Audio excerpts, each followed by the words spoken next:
Here we give a quick recap of our imaginary for decolonizing educational relations for those of you who were not able to join us yesterday afternoon. In the pre-recorded videos, the first presentation focused on colonialism, coloniality, and decoloniality, and the second presentation looked at whiteness. Yesterday morning, we had the panel on race and racism in education. Taken together, these key issues identify the need for teachers and educators to have a critical awareness of the historical, socio-cultural, and geopolitical influences on their identities, positionalities, and subjectivities, and how these play out in educational contexts. We argued that this requires us to decenter whiteness, coloniality, through unlearning some of our habitual ways of relating through our teacher ontologies. We then propose spirituality as a foundational idea in our imaginary and build on this by exploring two further conceptual frameworks that we have developed to bring a more spiritual relational dimension to educational relations. Yesterday afternoon, we looked at invitation and hospitality, and in this session, we focus on spaces, places, and boundaries within which educational relationships are enacted. I'm going to start today, today's session proper with a poem that I wrote several months ago. It's titled Implicated and Complicit. Implicated and complicit, the charred, weeping soles of my brown feet, always blackened, raw, and bleeding, scorched from treading the fiercely hot land below my feet, hot like in stolen, hot like in not yours, the blackened, raw, and bleeding soles of my brown feet, barely making contact, but still creating brown imprints on this hot land. I can hear the land crying, I can feel the land trembling, I can hear the first peoples weeping, I can feel my heart aching when I'm told that brown bodies from afar live on stolen land, implicated and complicit in the trauma of the first peoples. In this land, the white settlers call Canada, but is Turtle Island, the charred, weeping soles of my brown feet dancing, always dancing on this hot land. The soles of my feet held off the ground by tiny Manjari fairies in pastel-colored chiffon saris with translucent diaphanous wings from lands afar, trying to keep me afloat in the in-between spaces between this hot land and the soles of my feet, sometimes on and sometimes off, to reduce the imprints of my brown feet on this land not of my own, on this land not of white settlers, on this land some call Canada, on this land some call Turtle Island, on this land most call Canada. So within our imaginary, we're taking seriously Eve Tuck and Wayne Yang's assertion that many of you will be familiar with, that decolonization is not a metaphor. And we're considering what we might learn from the principle of repatriation of land that we can apply to educational spaces. Our focus is on the connection between identity, land, and educational relationships. We argue that just as land, property, and citizenship are seen to be white possessions, so are the spaces, places, and boundaries of education. Our premise is that the classroom is a site of critical intercultural interrelation. Therefore, any project in de/colonizing educational relationships has to take into account the histories behind those in relation, including their relationship to land.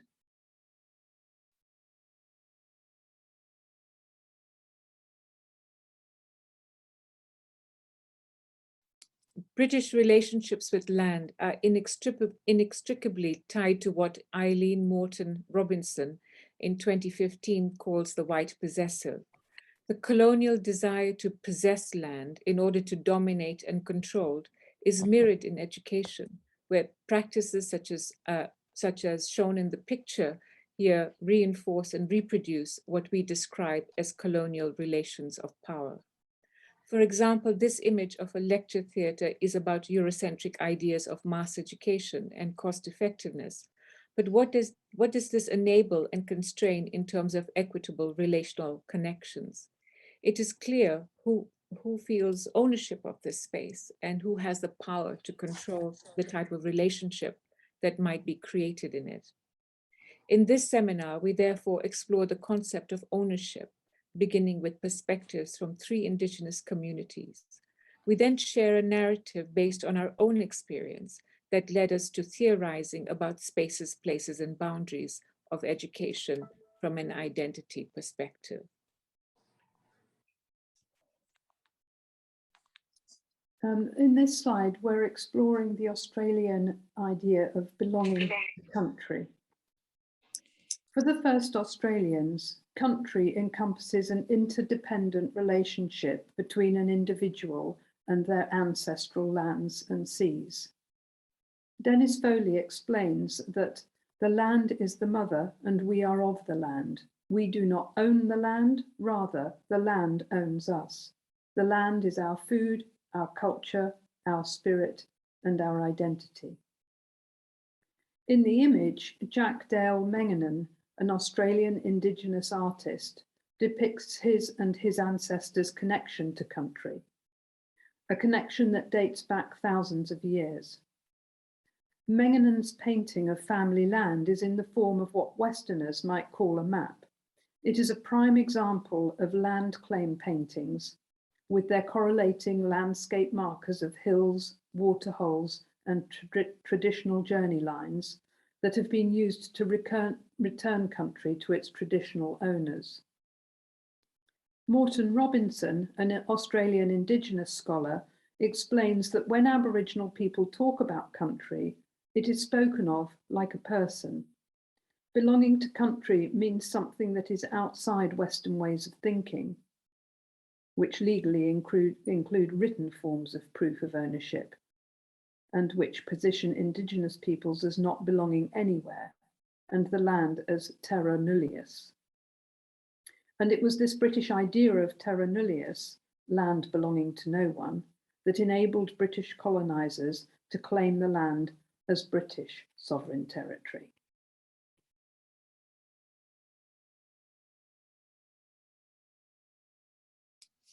Karen Dunneman, an Anishinaabe scholar in Canada, explains that for Anishinaabe people, the words my and our do not mean possession or ownership as they do in English or in some other languages. In English, these words are even identified as being possessive pronouns. In our culture, possession is viewed differently, she says. Our teachers, for example, tell us that our children are not ours, but are on loan to us. Our partners are on loan to us. Our homes, our canoes, our tools and equipment are on loan to us. Even the articles of clothing are on loan to us. Our very bodies are on loan to us. We are very carefully taught that everything on loan to us must be cared for and then returned in the condition or even better condition than it was when we acquired it. For Anishinaabe people then, the words my, our, your, his and hers refer to a relationship. When we say Trout Lakes is my home, we do not mean that we own Trout Lake, that we possess it, and therefore you do not, and neither does anyone else. But rather it means that Trout Lake is that part of our great mother, the earth, with which we have a very special relationship. Tuck and Mackenzie in 2015 discuss how First Nations peoples' knowledge of place is held in stories. Not stories that establish possession of a place, but how people were possessed by it, owned and occupied as it were, and answerable to it by means of their stories and songs. In contrast, colonial understandings of land relations are based on discourses of ownership, discourses of having things, owning lands, invading territories, possessing someone, all narratives of displacement that reward and value particular forms of conquest.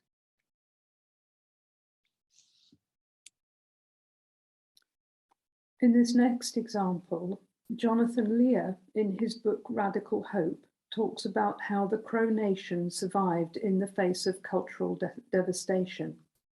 In the first chapter, Lear focuses on what Plenty Coups, chief of the Crow Nation, said about the effect of this devastation. When the buffalo went away, the hearts of my people fell to the ground and they could not lift them up again. After this, nothing happened. In thinking about what Plenty Coups might have meant by nothing happened, Lear argues that it wasn't literally that nothing happened, but that the Crow had a conception of happiness that was an unfettered pursuit of nomadic hunting life in which their family life and social rituals could prosper.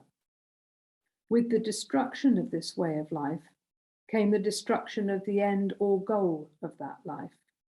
Their problem then was not simply that they could not pursue happiness in traditional ways, rather, their conception of what happiness is could no longer be lived.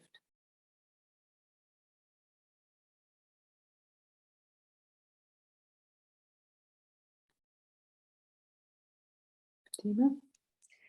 In our last seminar, we talked about our shared experience of being invited to Fran's sister's birthday party, focusing on the ideas of invitation and hospitality. Here we pick up the story from another angle. Fran had asked her brother if we could stay at his home for the 2 nights, either side of the party. On our arrival, when we were taking our bags up to the room at the top of the house, I noticed that many of the doors in the house were closed, which was in contrast to my own family tradition, where doors were always kept open. So I said, Fran, are you sure your brother doesn't mind us staying here for a couple of nights? We can easily find a place near the party venue. Of course it's okay. He said he was happy to have us here. Why are you asking? Because it seems that we're not allowed into many of these rooms. The doors are all closed, see? Are we allowed in them, or can we see what's behind those doors? Is this your brother's bedroom, you think? What about this one, another guest room? I'm not sure, but maybe he doesn't want us looking in there. Maybe he doesn't really want us here because we only have access to the kitchen, sitting room, and our bedroom. Well, he wouldn't have said yes if he didn't want us here. And so this conversation ended here until the next morning. Gazing at the early morning sun and sea, I started to think aloud. Fran, I feel really uncomfortable here with all these closed doors. Are you sure we are okay being here? Absolutely. He's quite happy to have us here. You see, I see the closed doors as a part of identity. Can we talk about this? And looking at the sea reminds me of the colonizers who sailed across the oceans, bringing with them their identities. And this brings me to the classroom and how white settler teachers might enact this closed door mentality into the classroom. Oh, tell me some more. Well, we have mostly white settler teachers in K-12 and higher education, and they come with this identities, closed private spaces and... Yes, of course. And then this influences how they interact in the classroom, the intercultural space between the teachers and students, and the geography of space. Precisely, that's exactly what I was thinking. But it also relates to the student-student intercultural relationships. If each white student has a similar way of thinking about space and boundaries, then there would be very little room for white students and students of color to truly interact and get to know each other. And so we have that too. And if these boundaries exist, then it would also be difficult for white students to understand other ways of being in relation to interrelationships between self and place, and therefore the land, materiality, and spirituality. Right. So we can look at how spaces, places, and boundaries work in classrooms. So we spent the day together, walking along the shore, attending the party, and going back to Fran's brother's place for the night. The next morning, on the drive back to Fran's home, I was looking around at the scenery from the car window. You know what, Fran? It's so beautiful in this area. The beauty overwhelms me. But all these houses, look at the houses when you can, Fran. There they are with white picket fences and gates, and some houses have hedges so high you cannot even see the house. I guess it is for privacy, but this reminds me of your brother's place. How do you mean? They're shutting people out. Okay, so it could be for safety as well, but it clearly says to me, it's their land, it's their place, it's their boundaries. You know, we have a saying in English, a man's home is his castle. It's interesting. Let's discuss this some more once we've had something to eat. It was the differences in our ways of being that created this opening of a space to theorize about relations to land. Something familiar was made strange as we saw it through each other's lenses. The closed doors, fences, and hedges that struck me were evidence of a mindset that land is private property, that the spaces in which the English feel at home are for exclusive use, and clearly demarcated with material as well as symbolic boundaries. And the boundaries are tightly controlled to maintain the spaces and places as white possessions, the corollary of which is dispossession of the other. We theorized that what we had experienced in Fran's brother's home was symptomatic of a cultural way of being and identity, expressed as a possessive orientation to land and social relations that could help to explain the coloniality of educational relations. Spatially and socio-culturally, the spaces and places of education have been imagined as white possessions, their boundaries specifically designed to create spaces for white identities and whiteness to flourish, while oppressing, subjugating, and stifling anyone or anything other. So following this conversation, we decided to research the saying, an Englishman's home is his castle. And the rest of the saying goes, and each man's home is his safest refuge. And it's thought by some to have its origins in a legal principle established in 1604 by Edward Coke, that no one may enter a person's home without permission. This established a legal right of ownership with the purposes of freedom from harm, but not freedom from the laws of the land. And we argue that this way of thinking, property, ownership, home as refuge, individualism, became part of an English way of being, doing, and knowing that affected how land was thought about during the imperial expansion across the world in the 18th and 19th centuries. England, or Britain, is seen as the home, refuge, and centre, and other places and people encountered pose a threat to this centre. The response to this perceived threat was to take possession and to, in inverted commas, domesticate other peoples and places in order to recreate the centre or home in that new location. This is a phrase that continues to be used today in the UK, and if we deconstruct it, the metaphor invites us to consider the home as a castle, which is a structure that has a centre or inside, brackets us, with an impregnable boundary that provides protection from those who are on the periphery or outside, brackets them, and are seen to be a threat to the integrity of the centre. Colonialism is therefore inextricably tied to spatial as well as social relations. It rests on appropriation of land, on staking claims, drawing boundaries, and establishing ownership.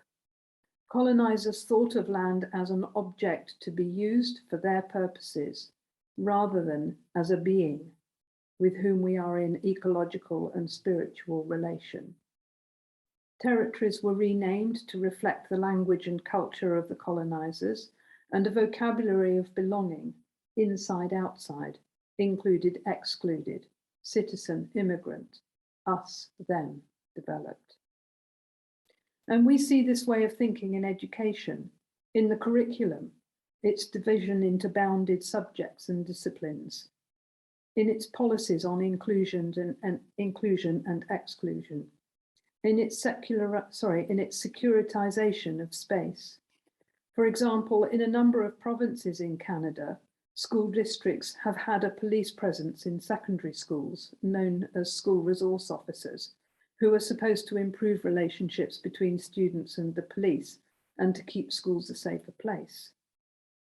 However, there is a growing recognition that some students feel frightened or intimidated by uniformed officers, whose presence also contributes to the over-policing of Black, Indigenous, and other racialized students, according to groups that have called for an end to Ottawa's School Resource Officer programme, and that's from Miller in 2020. And many school boards are now taking steps to remove police entirely from schools.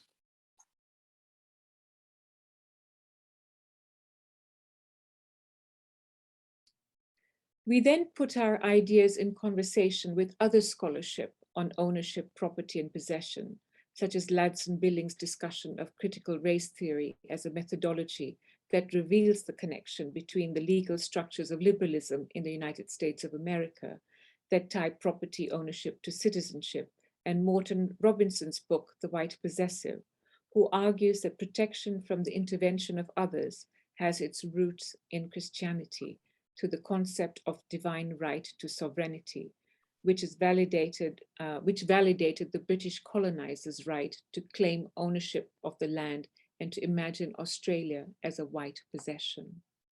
Morton Robinson goes on to argue that the logic of white possession extends to possession of identities and the right to define who is white, bodies, the right to claim who can be a free citizen, and to institutions of power that legitimate and reproduce these rights through legal and education systems. The same logic, through its construction of spaces for exclusive use, creates a fear of any encroachment by another, because when boundaries are seen as fixed, stable, and impermeable, any attempt to move into those spaces by the other is likely to be understood as a move to take over, a replacement of one with another. We therefore argue that coloniality is materially embedded in the land when spaces and places are planned, from the macro, such as the partition of Africa into European colonies between 1885 and 1914, to the meso, the creation of cities and towns, and to the micro scale, such as institutions of power. For example, in the map of Regina here, we can see how coloniality has constructed the spaces in this place. The grid pattern of roads bears no relation to the land on which they have been built. The institutions of power, the legislative building, the RCMP, a variety of Christian churches, a library, and a school are all institutions of colonialism. Over time, populations diversify, but the institutions and the cultural ways of being they support are fixed, leaving no space for the other, who has to assimilate into the pre-existing structure. And in an example from British Columbia, in the 1930s, British Pacific Properties began developing the area known as West Vancouver as an exclusive space marketed to Caucasian buyers, who signed land titles with the following covenant: no person of the African or Asiatic race or of African or Asiatic descent, except servants of the occupier of the premises in residence, shall reside or be allowed to remain on the premises. It required a change in the law in 1978 to make such discrimination illegal. But by then, the space as a white area had been established. And, as it's recently been revealed, the racist language still remains in many of the title deeds of the properties in this area. Our point is that how spaces and places are planned and the boundaries that are drawn, real or imaginary, are all forms of apartheid, creating places of exclusion on the basis of race, class, ethnicity, religion, and so on, resulting in spatial hierarchies that reinforce and reproduce socio-cultural hierarchies. Central to our thesis, therefore, is that the spaces and places of education are also set up as white possessions, both structurally and, in the West, in the form of the teaching profession, which is predominantly white. In these slides, we're combining a geographical spatial lens with Buber's I, it, and I, thou that we discussed in the previous seminar to look at two alternative ways of configuring space. In this, we draw on the work of Jeff Malpass, who argues that any discussion of space and place involves the concepts of boundedness, openness, and emergence. Here we show how space, place, and boundaries are constructed from a colonial object-focused ontology and epistemology. From this perspective, the box is an object which provides a boundary to contain a space in which the cherries have been placed. The space is a container for the cherries bounded by the box. When the focus is on the box as a boundary to contain cherries, then this boundedness limits extendedness in that there is a finite space for cherries, and one can think the cherries away to be left with just the space as a container. If we apply this way of thinking to the learning spaces, we can imagine the classroom as a box or container for students. Each class or box is separated from the others by 4 walls with a door. The space for learning is therefore bounded and closed. It is a container waiting to be filled. In addition, the material resources, such as the arrangement of desks, the whiteboard, etc., are organized to produce hierarchical relations between teacher and students based on the controlling ideas of order, discipline, and competition.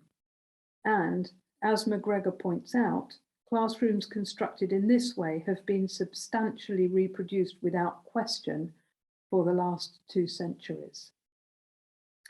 Places and spaces of learning that are thought of in this way are thought of as spatial and temporal islands, as neutral, and as spaces of enclosure where it's possible to separate the education institution and what goes on inside it from wider plural communities and their ways of being and knowing.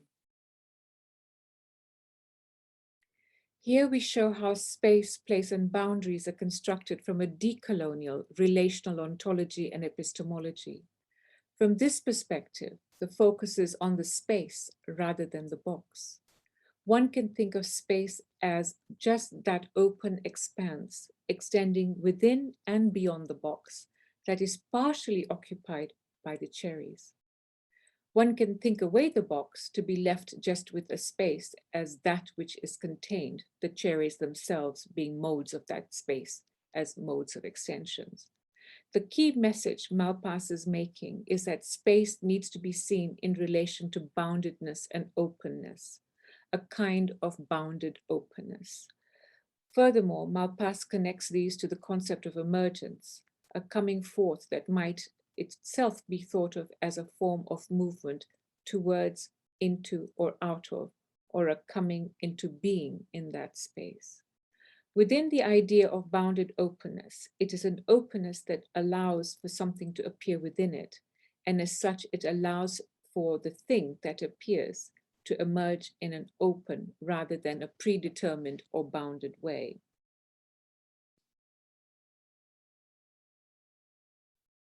So again, if we imagine the box away and cease to focus on the classroom as a container, it's possible to think of it as a mode of space that is partially contained. Even though the teachers and students are physically in the classroom space, their identities are modes of extension of the space that extends to the wider communities that they are connected to. The ways of being and knowing of their communities will enter into the classroom and with them, and so extend into that space. The space for learning that is created will therefore be dependent on the identities of those in relation and the extent to which they are wholly invited into the space.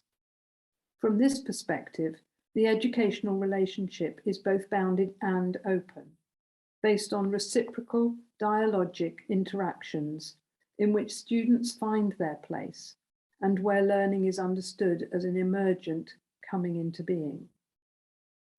And we have examples of 2 schools that have been specifically designed to represent a more relational understanding of space and socio-material relations.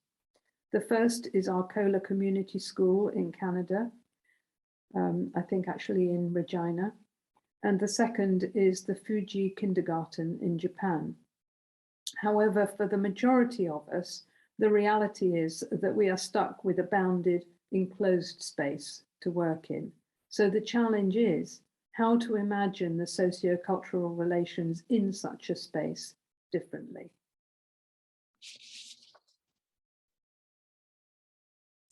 So what we are proposing is that it is not boundaries or the idea of boundedness that is problematic.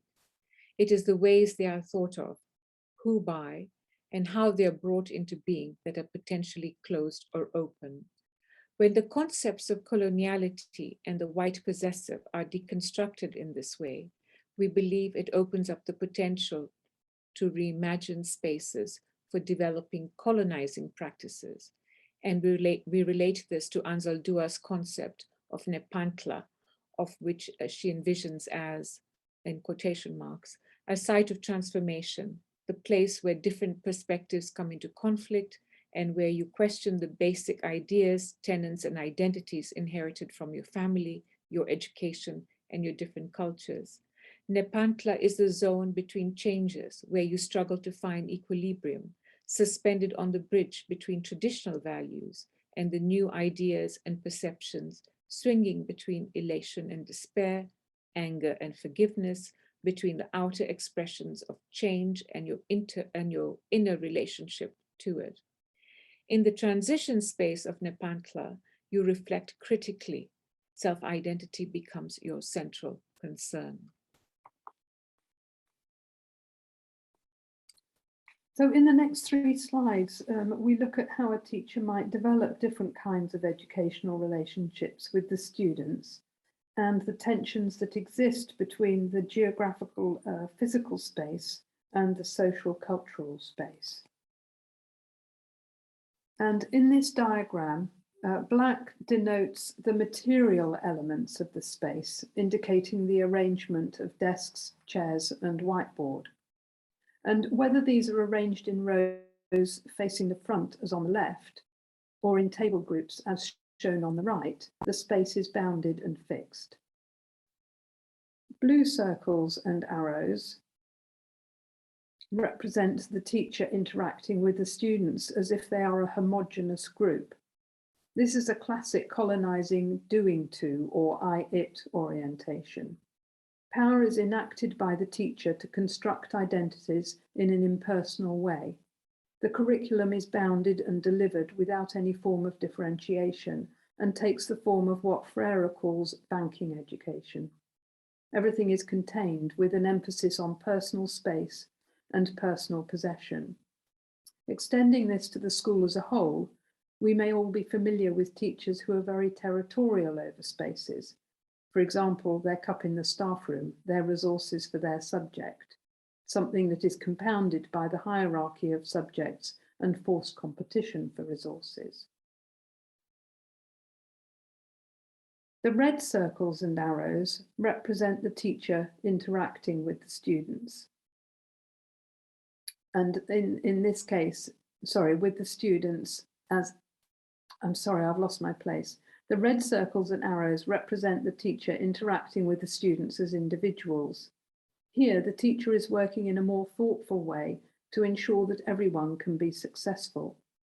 However, the teacher continues to be the one who holds all the power and uses this knowledge to identify misconceptions or gaps in order to address these and create knowledge in the way the teacher understands it and that the curriculum demands, a process of acculturation and assimilation. Note, therefore, that all the lines on circles are solid, representing the closed and fixed nature of the boundaries. On a visit to the UK a few years back, Fatima accompanied me on a visit to a local school where she was I was supervising a student. And when we arrived, the gate was closed, the front door was locked, everything including the reception window was closed, and we had to wait at each point for someone to bring us in. While I was with the student, Fatima waited in the staff room and that door had to be closed. Everything was arranged as boxes that were confining, the opposite of invitational behaviour. And our concern is that children learn from this that schools may not be safe spaces. Their minds are being developed in a box-like way, and over time that mentality starts to influence identity. I need to be protected all of the time. And when such a closed subjectivity is applied to relationships outside school, everything different becomes viewed as threatening, and this becomes highly problematic.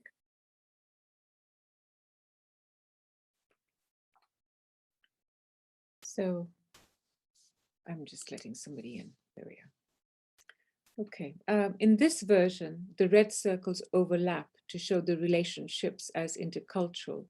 The relations are teacher-student, student-teacher, and student-student. Over time, as everyone gets to know each other, the boundaries between people and their ways of being will become more permeable, as shown on the right by the hashed lines. This critical intercultural space is a space for interaction to learn with each other and from each other that is attentive to how power is enacted. For example, power can be utilized to exclude or include.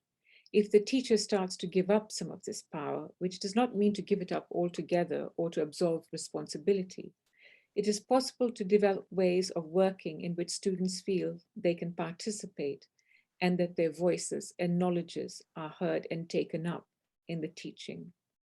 And in our previous seminar, we explored ways of doing this using the concepts of invitation and hospitality.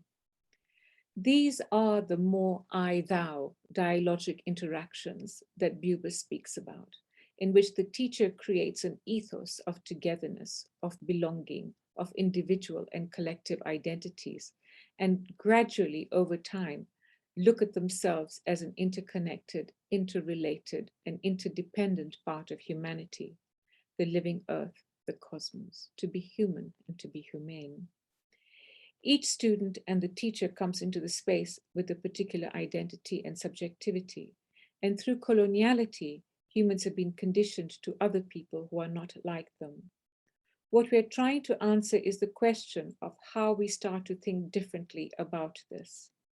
Differences are part of humanity, and we need to relate dialogically, working with students, their funds of knowledge, their whole being in a holistic way, rather than as contained subjects. Here, the teacher that Buber describes as the living center opens up the space for subjectivities to interact, learning with and from each other's differences, and learning about oneself as a result. The more the boundaries become porous with constant dialogue, that level of openness creates a trusting and safe space, perhaps, to bring in all of themselves in their wholeness.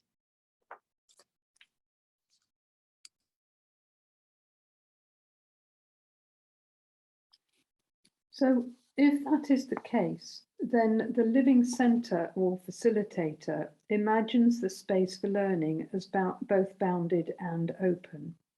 The material reality may be of walls and doors that create a physical boundary, but we're asking you to consider what it might be like to imagine the social, emotional, and spiritual spaces differently, to imagine the interconnectedness of everything. And this is what we have attempted to do here, to imagine what the coexistence of boundedness and openness might look like in terms of constructing transformative educational spaces of belonging. We imagine a plurality of interrelationships between subject identities, and this assumes a plural species understanding of subjects. And by subjects, we mean people, not curriculum subjects. Of materiality, and this includes considering all materials as living, trees, rocks, earth, books, tables, buildings, etc., and spirituality, aesthetic, religious, otherworldly. And these interrelations are predicated on an I-thou orientation towards others. That is, an orientation that is open to being and learning with and alongside. This foregrounds ethical considerations and how power might be enacted to create equitable spaces for learning.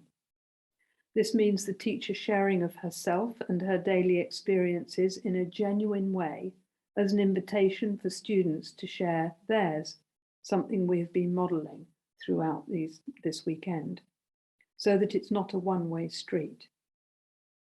So the teachers and students become modes of the space that extend beyond the classroom to the social, cultural, familial, community, and spiritual relations that are part of their identities.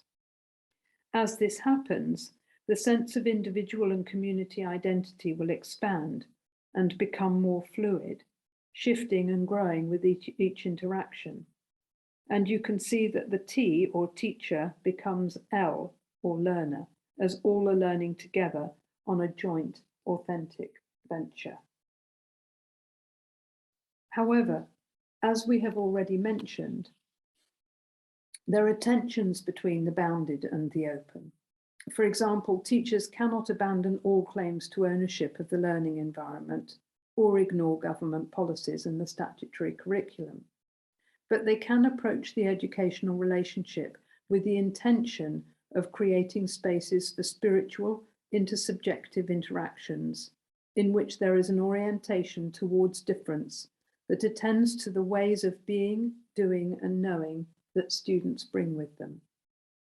They can open up the boundaries of subjects, the curriculum, and the boundaries that affect how staff interact with each other, parents, and communities, so that identities are not always in a boxed position in relation to each other.